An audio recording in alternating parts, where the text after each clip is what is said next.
film a lot more as you come in. I'd like to spend with your This is Brad. Stan, what is your name? Hi, I'm Carolyn. Hi, Jelly. Sit down. Come in, sit down. I'm recording, is that okay? Yeah, you go ahead and film. And what's your name? I'm Tim. Tim? Tim. T-I-M. Yes, sir. Tim, sit down, Tim. Just hoping my Harley here can keep up on these roads. As long as it doesn't get any crazier than this. Should be good.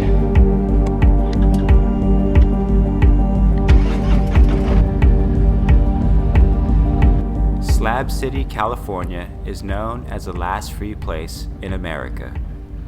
People come here to live off-grid, either by choice or necessity. A quick YouTube search of Slab City depicts it as a town with no laws.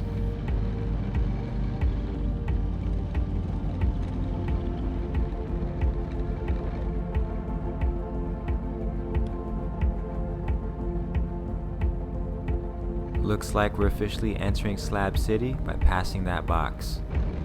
Leading this ride is Carolyn from Doodle on a Motorcycle. She's on a cross-country motorcycle trip from Georgia.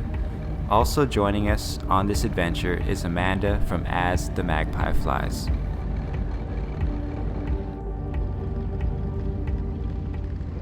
We're now making our way to an experimental, sustainable, and educational art installation called East Jesus.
Looks like some type of disaster happened here.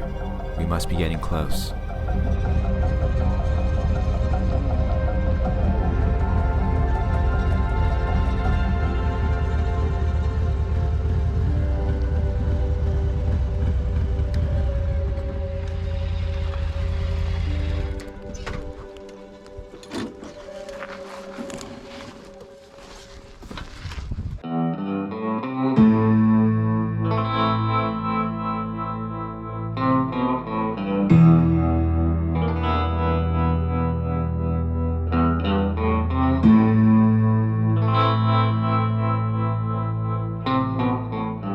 Welcome to East Jesus. In early 2007, a man named Charlie Russell, intrigued with the idea of the last free place and inspired by Leonard Knight's Salvation Mountain, decided in early 2007 to leave his tech job, packed all his belongings into a shipping container, and began to surround his 2 art cars with the sculptures that would become the foundation works of East Jesus.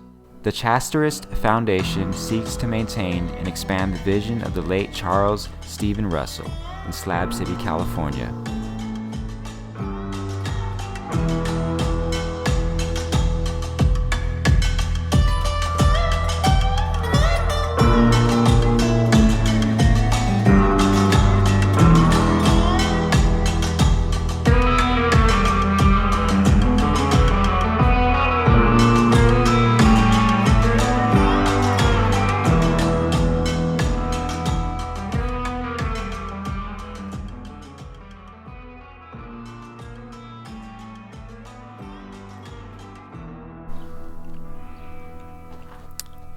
What's up, y'all? So we're here at East Jesus in Slab City, and basically this is like just a collection of different art pieces. I don't know, really apocalyptic vibes, but I guess the theme here is, you know, eco-friendliness in a way. There's a lot of messages in these art pieces, and it's just really cool. You can get lost in a lot of these sculptures. Check it out. Cool little, it's like a little prehistoric creature.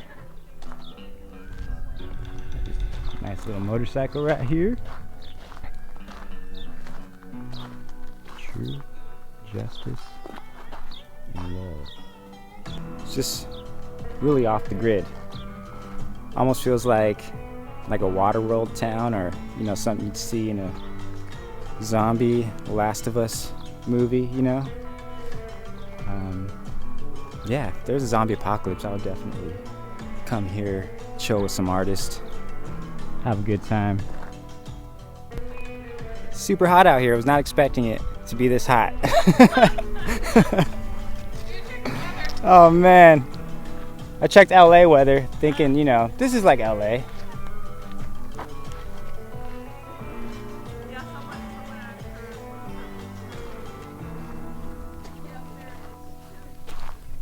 Yeah, this is neat. This is just really peaceful. I can just chill out here. This boat right here. I'm glad we stopped by East Jesus, and this was a really great experience. All of these art pieces and sculptures was really good soul food for the creative mind. If you want to find out more, you can visit their website at eastjesus.org, where you'll find out that this is a refuge for artists, musicians, survivalists, writers, scientists, laymen, and other wandering geniuses. And the idea is to provide a working model of an improbable, improvised community at the edge of the world. Now, if you remember, when we were on our way here, we passed a church, the Church of Enlightenment, and that's where we're heading to now.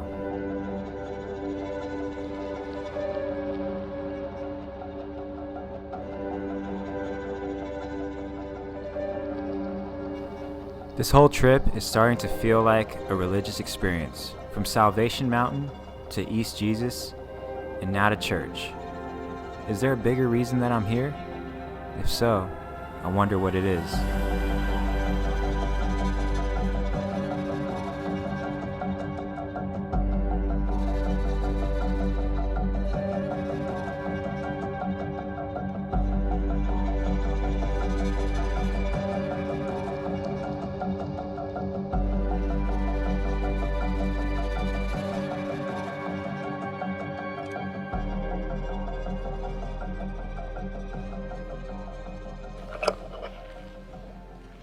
All right, y'all, we're here at the Church of Enlightenment. Come on in, you'll film a lot more when you come in. And this is Brad. And what is your name? Hi, I'm Jelly. Hi, Jelly. Sit down. Come in, sit down. But I'm recording, is that okay? Yeah, you go ahead, Phil. And what's your name? I'm Tim. T-I-M. Yes, sir. Tim, sit down, Tim. Are you the I'm doctor? I'm Dr. Spencer, and this is Brad. Hi, Brad. Nice to meet you. I live here. I've been here 7 years. I'm a retired acupuncturist, a Chinese herbalist, and a sex therapist. Oh, wow. Yes. So here in the slab, we get a lot of people that are making a transition from one gender to the other. I always tell the guys, don't cut off your stuff. It's great advice. That's great advice. Don't cut it off. That's too radical. You know, they go to Brazil or to Thailand and have it cut off. I said, oh my God, don't do that. Try to get a tuck in, you know, or something. I said, oh, Yeah. too radical. Just push it under. You know? Yeah, that's the way to do it. You know, not the way Yeah, to do it. that's how you do it, man. Take pictures and do All right, so Brad's going to take us on a nice little tour of the Enlightenment Center. Because he knows a lot about it. Show him the solar oven and all that. Nothing like him.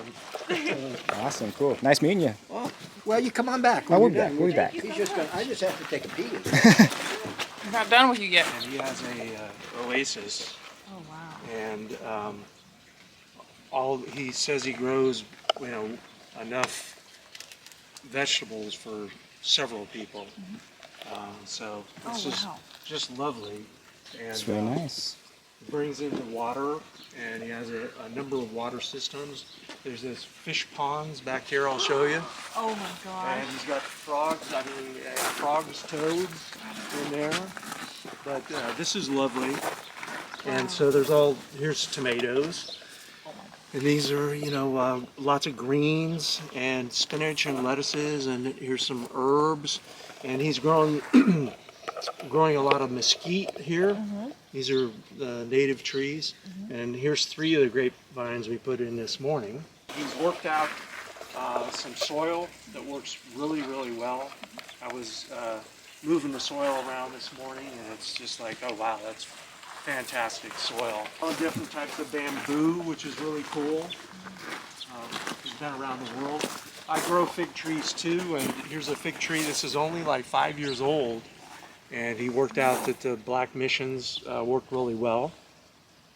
So he grew this from a little cutting, propagated it. In fact, well, here's another one, another fig tree started. Oh, wow.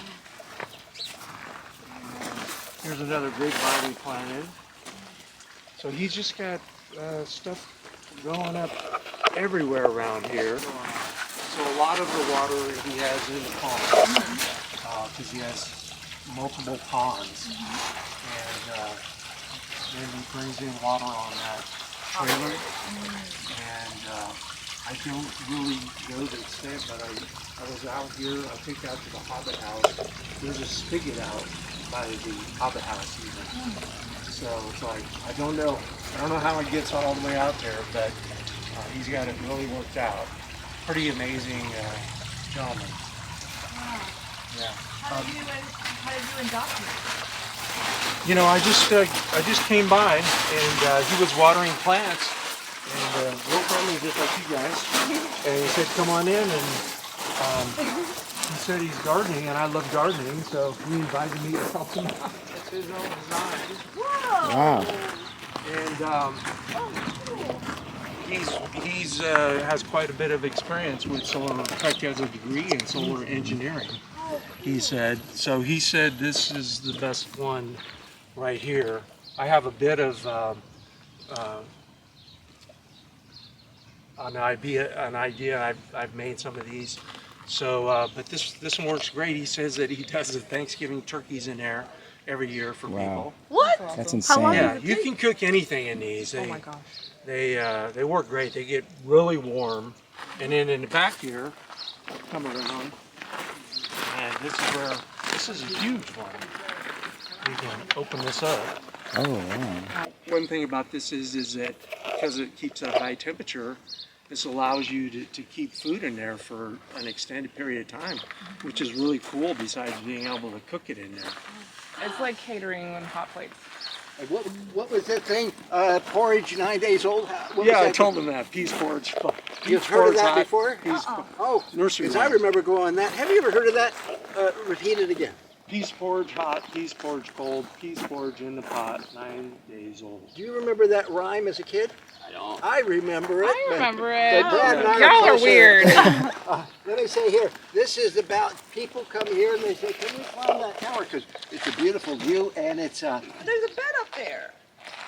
yeah, they're making a nest up there. Oh. There was eggs in there, yeah. And there's binoculars up there. But I tell people, you have to pass the test. You have to walk the balancing beam to show me you're not stoned out of your mind. You can be trusted up there and put $5 in the donation box so we can build it 2 stories higher. So anybody that wants to do that has to do that. Okay, Brad, you go ahead and keep. Here's, let's go around and look at this. Did we show you this? And this is really cool. Oh, go ahead. Ponds. You sure? And I used to follow Brad over here. So he's got They're some fishing, turtles man. in here. And I think he said he got several hundred of them and put them in there, and they're still small. And so they're growing, but he said they're the best watchdogs there are. Really? Because, toads call at night, and then you get used to that, but they stop when there's anything comes along. Oh. So, it's a real nice, pleasant, natural sound, But if you live here, he says you just get used to it, and then you'll hear if it stops, and you know somebody's here. So, Whoa. So, and then they're also, I'm sure, quite tasty when they get big Yeah, enough. frog legs. Yeah. I'm down. I'm down. Oh, cool.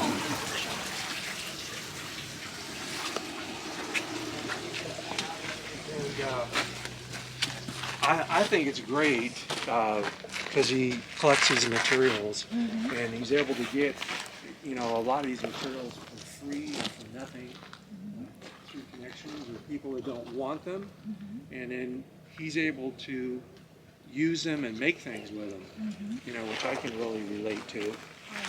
And then one day you realize, oh wow, I could make this cool thing with all this stuff, But this is building for his granddaughter a hobbit house. Oh, cool. Wow. I particularly love the roof if you go inside. Oh my gosh. The roof is beautiful, all made out of the natural woods out here. Oh, In fact, he hauled them out of the riverbed. oh my gosh. That is trippy. Isn't that beautiful? It is. Oh, that's cool.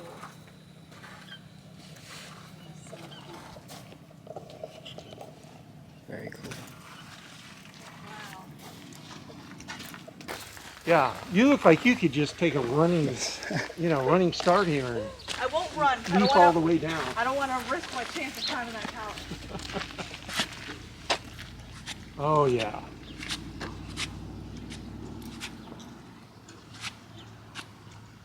Pretty good. I think you could do it backwards. Okay. All right. Don't make me do it backwards.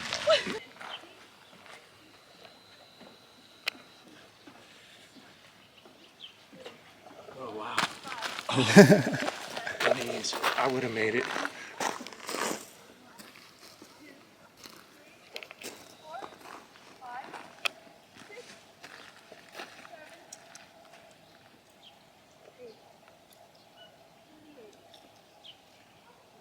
That is scary, yo. Oh boy. Oh boy. This is high. Hey. And it won't be long that these great phones will be implanted in our brains if we so choose. I want to avoid that. You can avoid it, and you'll be the vast majority of people will avoid it. But some people, like me, at 76 years old, I said, "Why not?" You're gonna He said, do "It's it? going to go ruin your health." I said, "Well, how much health do I have? How many more years I have? 80 years old, about what us guys get." And so I said, "Let's go ahead and see what that's like." And see what it is. What's that? You're gonna do it? Yeah, I think so. Well, it's either that. Are you guys familiar with Alcor? You know Alcor? It's in Scottsdale, Arizona. Brad, do you know Alcor? It just rings a bell, but I can't picture it. About 8 months ago, I called them and had a nice long conversation. They will freeze my brain for $80,000 right here in the Phoenix area, in Scottsdale. They'll freeze my brain and keep it at 243 degrees, minus 240 degrees in nitrogen, and they'll preserve it, as much of the cellular material. And in 40 to 400 years, whatever it takes, they will bring me back, and they'll use my own genetic material to put me in another body, and I'm going to pick a body like yours, female, because I know how to drive all these men wild. Oh my God. I know how so they're going to bring me back in this beautiful female body with all of my memory and all of my wisdom. And they're going to give me they do a 90-day reorientation, because when you come back, you're going to have to learn how to, drive flying cars. So that's right on the horizon. Come on back. This is a place you come back to. Slab City. Thank you. We'll be back. I'm in right here. You're on the way to enlightenment. Okay. Awesome. Thank you. Dragging you away. Drive safe. I'm gonna get a picture of you guys with your bikes, okay? That'd be awesome. Thank you. It's time to say goodbye to Carolyn and Amanda. They got some miles to put down before the sun sets, but this won't be our last adventure.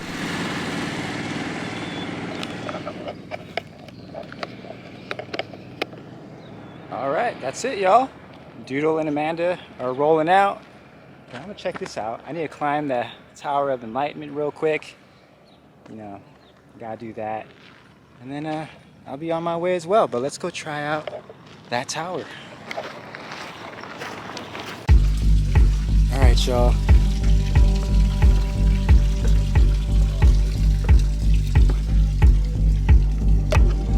All right, guys. We're climbing that tower. Oh my God.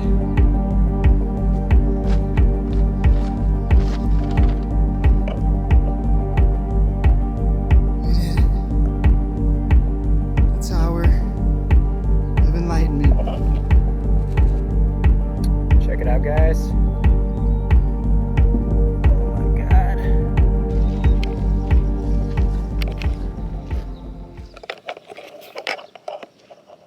Hi guys, so climb that tower.